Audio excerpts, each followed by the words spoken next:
Anime News.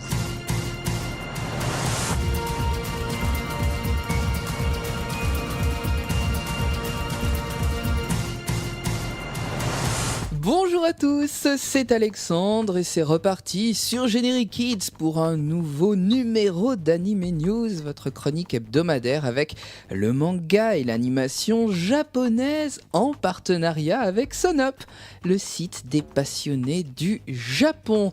C'est la semaine de Noël, il fait un peu froid chez certains et voici qu'arrive ce 209e Anime News.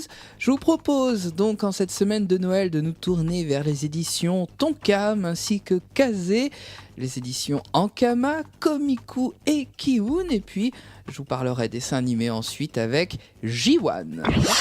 Mais avant tout, des nouvelles de nos chatons préférés, les Neko Light Orchestra. Vous savez, ce groupe toulousain, eh bien, il a triomphé dans les cinémas en 2014 avec sa tournée Les Échos de la Vallée du Vent, consacrée au film de Hayao Miyazaki. Sachez que l'album participatif, bien sûr, prend forme en 2015. Et en 2015, eh bien, ce sera aussi la nouvelle tournée des Neko Light Orchestra, de nouveaux échos consacrés au Seigneur des Anneaux. Ce seront les échos de la Terre du Milieu. Je ne sais pas vous, mais moi j'ai hâte, mais alors hâte de découvrir tout ça, mon précieux. Depuis le 26 novembre, parlons manga, puisque chez Tonkam, les amateurs d'hémoglobine peuvent se repaître de Scarlet Order. C'est le premier tome du nouvel arc, de la nouvelle saison plutôt, de Dance in the Vampire Band. Il est toujours signé d'ailleurs par Nozomu Tamaki. Mina est la cible d'un terroriste alors qu'elle assiste en tant qu'invitée à l'ouverture des Jeux Olympiques. De nouveaux ennemis des vampires entrent alors en scène.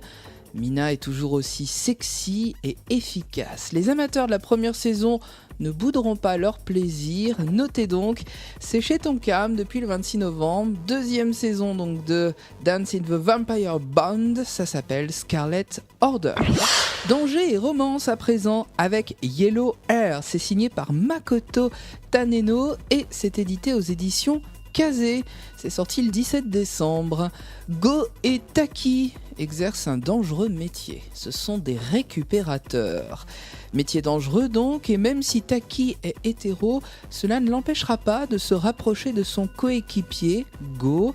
Une belle histoire va alors naître au fur et à mesure des épreuves rencontrées, une histoire d'amour. Les 2 premiers tomes sont disponibles depuis le 17 décembre et c'est aux éditions Kazé. Dans un autre style encore, toujours chez Kazé et toujours depuis le 17 décembre, les fans de Makoto Shinkai vont être ravis car son film magnifique Garden of Words se décline en roman et en manga, un manga one-shot. Rendez-vous donc chez Kazé avec Garden of Words signé par Makoto Shinkai, de la poésie à chaque page. Les éditions Ankama, au mois de janvier, nous donneront rendez-vous avec de la science-fiction. C'est un one-shot intitulé Retour à zéro. Il s'agit à l'origine d'un roman de science-fiction et plus précisément un space opéra signé par Stephen Wool datant de 1956. Le roman fut même primé. D'ailleurs, 0 s'écrit en chiffres, alors que pour la bande dessinée qui sort chez Ankama, c'est en lettres. Ja Benal, c'est le héros de ce roman, de cette bande dessinée, est condamné à l'exil lunaire par la Haute Cour mondiale. C'est une condamnation qui est fictive. Elle va mener ce spécialiste de l'atome, cet atomiste, sur la Lune. C'est une BD au design manga 70s, elle est scénarisée par Thierry Smolderen et dessinée par Laurent Bourlot. Elle s'inscrira dans la collection Les Univers de Stephen Wool. Rendez-vous donc pour la découvrir le 23 janvier chez Ankama, ce sera un one-shot rétro. Et puis le 23 janvier, toujours chez Ankama, ce sera une immersion dans l'univers de Stevenson que nous promet l'éditeur, avec un titre signé par Sébastien Vastra qui revisite l'île au trésor. Le titre de cette BD, c'est tout simplement Jim Hawkins. Le premier tome de cette bande dessinée prometteuse est attendu donc le 23 janvier. Je vous en parlerai un peu plus en détail, bien sûr, au moment de sa sortie. Ce qui est petit est kawaii. Komiku, en 2015, va nous permettre de vérifier cet adage avec un nouveau titre, Minuscule.